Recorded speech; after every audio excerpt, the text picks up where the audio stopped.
Please help me. I'm here. What happened? Help me. Rain lashed the windows of the small stone cottage on the edge of the Ashford estate, and Margaret Whitmore nearly missed the sound over the storm, a low groan, carried on the wind from her garden. She should have stayed inside.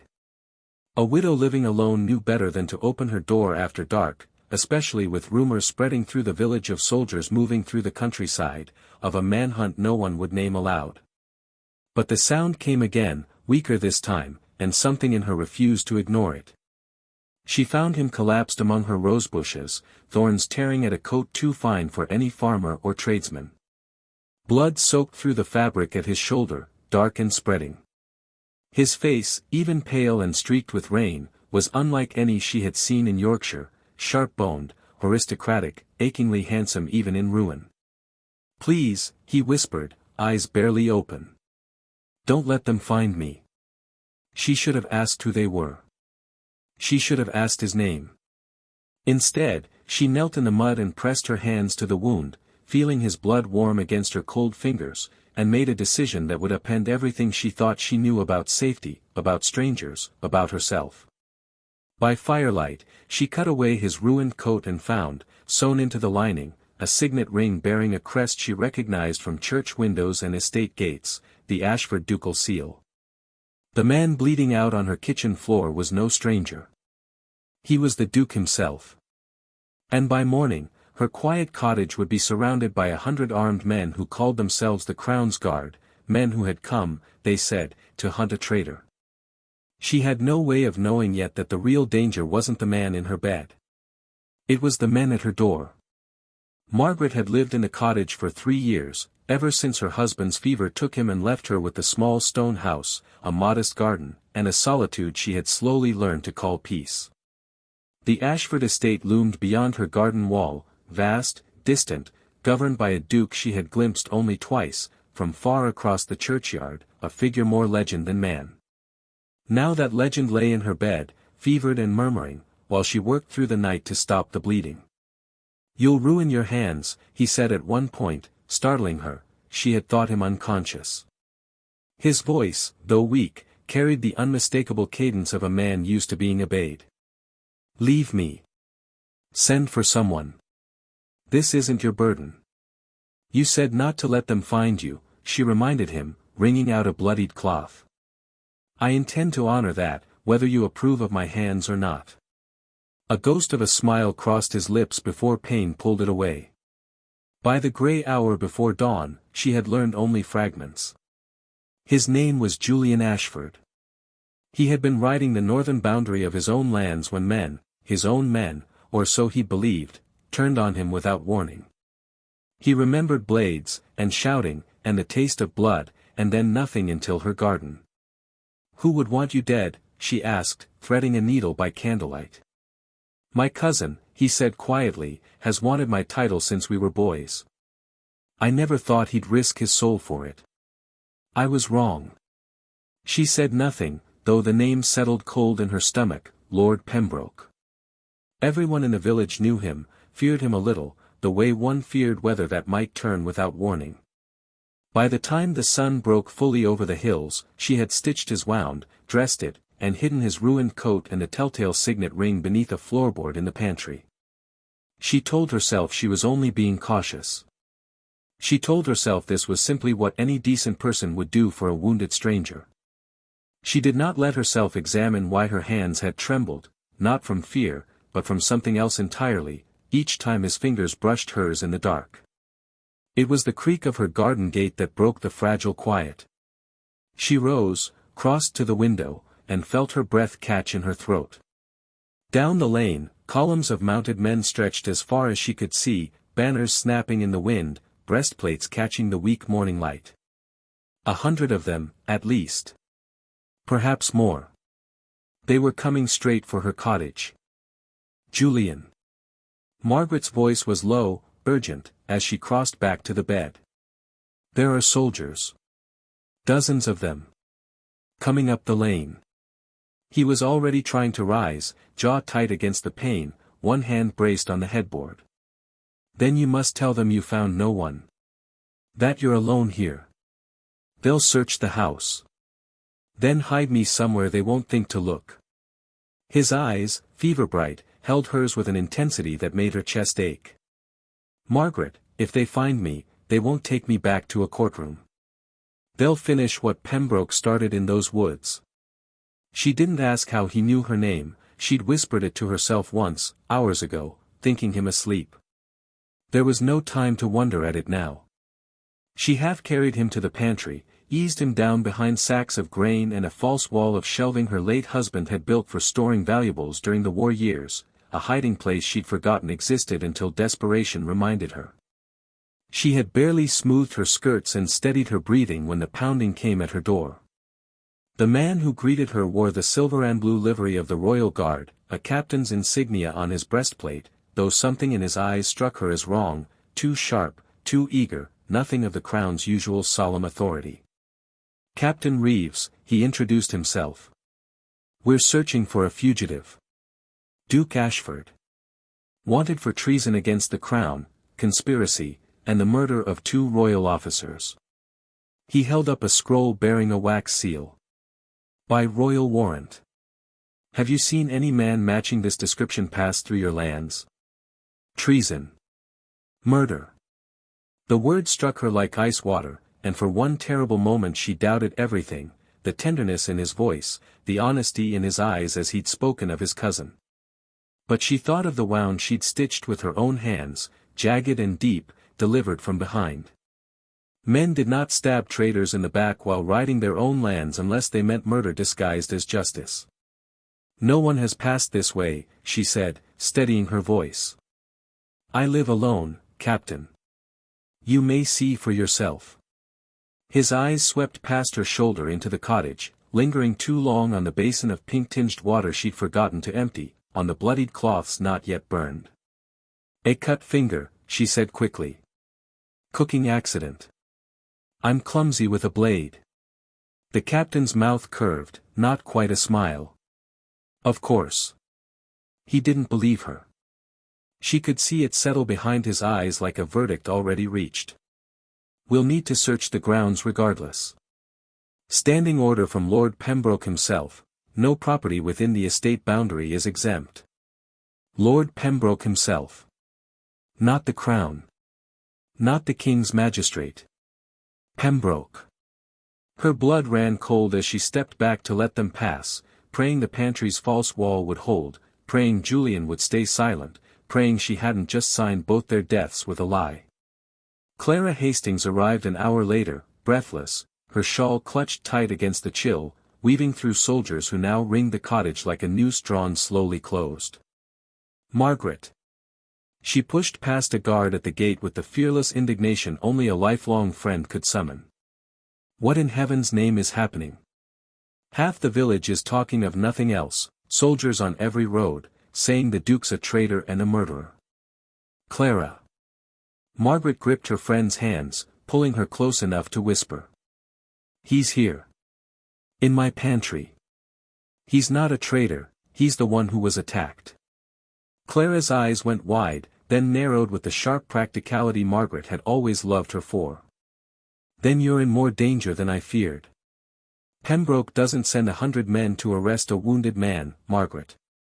He sends them to bury a witness. The 2 women stood in the cramped kitchen, soldiers' boots audible on the garden path outside, and it was Clara who first gave voice to the fear coiling in Margaret's chest. What if the warrant itself is false? My uncle clerks for the county magistrate. I've seen real royal warrants, the seal sits differently, the wax is pressed twice for authenticity. That scroll the captain showed you, did it look right? Margaret closed her eyes, picturing it. The seal had been slightly askew. The wax the wrong shade of red. That was the moment everything changed. She went to the pantry, moved the sacks of grain aside with shaking hands, and found Julian awake, listening, his face grim with understanding even before she spoke. The warrant is forged, she breathed. Clara believes it. I believe it too. Pembroke never went to the Crown at all, he's using the King's name to hunt you down and silence anyone who might have seen you alive after the attack. Julian's jaw tightened, pain and fury warring in his expression. Which means the men outside believe they serve the king. They don't know they're pawns in a private murder. Then we can't simply hide, Clara said, crouching beside them, voice low and fierce. Hiding only delays the inevitable, they'll search every room eventually, false wall or not. We need proof. Something that shows the warrant is false, or shows Pembroke's hand in the attack. There's a ledger, Julian said slowly, in my study at the estate house. Pembroke has been altering the accounts for months, I confronted him with it 3 days before he had me ambushed. If it still exists, it would prove motive. Perhaps more. The estate house is surrounded, Margaret said. We can't simply walk in and retrieve it. No, Clara said, a slow, dangerous smile spreading across her face, but I can. No one suspects the parson's niece of anything more scandalous than gossip. I've delivered altar linens to that house 100 times. I know every servant's entrance Pembroke's men have forgotten to guard. Margaret caught her friend's sleeve. Clara, if you're caught. Then I'll have been caught delivering linens, Clara said simply. You're the one hiding a wounded duke in your pantry. I think I'll manage the smaller risk. Outside, a fist pounded against the cottage door once more, and Captain Reeves's voice called through the wood, sharp with suspicion. Open up. We're searching the house. Margaret opened the door before the captain could strike it again, forcing her expression into something resembling calm even as her heart hammered against her ribs. Search freely, she said. Though I'll thank you to leave my home as you found it.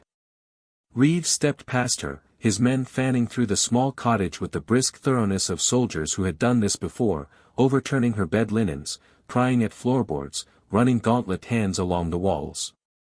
Margaret stood in the kitchen doorway, forcing herself to breathe evenly, praying to every saint she could name that the pantry's false wall would hold under scrutiny. It nearly didn't. A young soldier rapped his knuckles along the pantry shelving, pausing at the hollow sound where the false wall stood behind the grain sacks. Margaret's stomach dropped. Captain, he called. This wall sounds. Rats, Margaret interrupted, stepping forward with a boldness she didn't feel. This cottage is riddled with them. My husband built false partitions throughout to keep them from the grain stores. Knock on any wall in this house and you'll hear the same. Reeves's gaze settled on her, assessing, cold. For a long moment she thought he saw straight through her, saw the lie, saw the blood she'd scrubbed from her hands but not fully from beneath her nails, saw the fear she was fighting so hard to bury. Search the grounds, he said finally, turning away. The woods behind the cottage, the old well, the garden shed. He's wounded, he cannot have gone far. The soldiers filed out, and Margaret allowed herself exactly 3 seconds of relief before she remembered Clara, somewhere inside Pembroke's guarded estate house, searching for a ledger that might be the only thing standing between Julian and the gallows, or worse, a quiet grave in the very woods where he'd nearly died. She returned to the pantry once the cottage had emptied of soldiers, save for 2 stationed at her garden gate. Julian's face was ashen, sweat beating at his temple, the fever she'd been fighting all night creeping higher despite her care. You should have let them take me, he murmured, only half lucid. I won't watch you hang for treason alongside me, Margaret. I won't. No one is hanging, she said fiercely, pressing a cool cloth to his brow, though her voice shook with a conviction she didn't fully possess. Clara will find the ledger. We'll prove Pembroke's treachery, and this will all be. A commotion erupted outside, shouting, the clatter of hooves, a woman's voice raised in protest. Margaret's blood turned to ice. She rushed to the window and felt the floor tilt beneath her. 2 soldiers dragged Clara across the garden path, her arms pinned behind her, a leather satchel, the ledger, it had to be the ledger, clutched uselessly at her feet where it had fallen. She was caught leaving the estate house, Reeves announced, striding back toward the cottage, satisfaction curling his mouth into something ugly. Carrying stolen property, by the look of it. I think it's time, Mrs. Whitmore, that you told me the truth about what, or who, you're hiding. Everything Margaret had built across this long, terrible night collapsed in the space of a single breath. Clara has done nothing, she said, forcing her voice steady even as panic clawed at her throat. Whatever you believe, she's taken. Enough. Reeves's patience, thin from the start, vanished entirely. He gestured, and 2 soldiers moved past Margaret into the cottage without waiting for permission this time, tearing through the pantry with an urgency that told her they'd been given new instructions, she suspected, that had arrived alongside Clara's capture. Lord Pembroke suspected as much. A widow living alone, conveniently near the site of the attack, and now a second woman caught stealing documents from the estate house. Strange coincidences, wouldn't you agree? The false wall gave way beneath a soldier's boot with a splintering crack that Margaret felt in her own chest. Here, the soldier called. He's here. They dragged Julian from the pantry, too weak to fully stand, blood seeping fresh through his bandages from the rough handling. He was set roughly against the kitchen wall, and for the first time since she'd found him bleeding in her roses, Margaret saw something in his eyes she hadn't seen before, not pain, not fever, but resignation. The look of a man who had already begun composing his farewells. Julian Ashford, Reeves said, unrolling the warrant with theatrical ceremony, by order of the Crown, you are to be taken into custody for treason and murder. By order of Lord Pembroke, Julian corrected, his voice weak but unbending, who forged that warrant to hide the fact that he tried to murder me himself, 3 nights past, in the north woods of my own estate. Reeves faltered, just slightly, a flicker of doubt crossing his features before hardening again into duty. Serious accusations from a man about to hang for the same crime he accuses another of. Then look at the ledger your men just confiscated from my friend, Margaret said desperately, gesturing to the satchel now in a soldier's grip. Julian said Pembroke has been altering the estate accounts for months. It's proof of motive, proof of everything. The ledger, Reeves said slowly, will be delivered to Lord Pembroke, as is proper, given that it was stolen from his household. Margaret's heart plummeted. Of course. Of course Reeves would hand the only evidence directly to the man it condemned. Whatever proof Clara had risked everything to steal would vanish into Pembroke's hands and be burned before nightfall, and with it, any hope of proving Julian's innocence. They bound Julian's hands despite his wound, ignoring his sharp intake of breath, and Clara stood pale and shaking beside 2 guards, her satchel already lost to them. Please, Margaret said, hating the desperation in her own voice, hating that it changed nothing. He's innocent. You must see that. I see a fugitive found exactly where the warrant predicted, Reeves said flatly, and 2 women who harbored and abetted him. You'll both answer for that in due course. As the soldiers led Julian toward a waiting horse, his eyes found Margaret's one last time across the wreckage of her garden, and in them she read something that broke her heart entirely, not fear for himself, but grief, for having pulled her into a ruin she might never escape. The ledger saved them after all. A magistrate's clerk, Clara's uncle, recognized the true royal seal was missing the moment the documents crossed his desk, and demanded verification directly from London. Within days, the truth unraveled, Pembroke's forgeries, his altered accounts, his hired blades in the north woods. He was arrested attempting to flee for the coast, his private guard disbanded, their false warrants burned as the frauds they were. Julian recovered slowly, in the cottage that had sheltered him, under hands that had never once stopped tending him, not from duty now, but from love neither of them tried to deny any longer. They married that autumn, quietly, at the little church where Clara stood beside them, radiant with vindication. Justice had been served. A duke was restored. And a widow's rosebushes bloomed brighter than they ever had before. What would you have done in her place?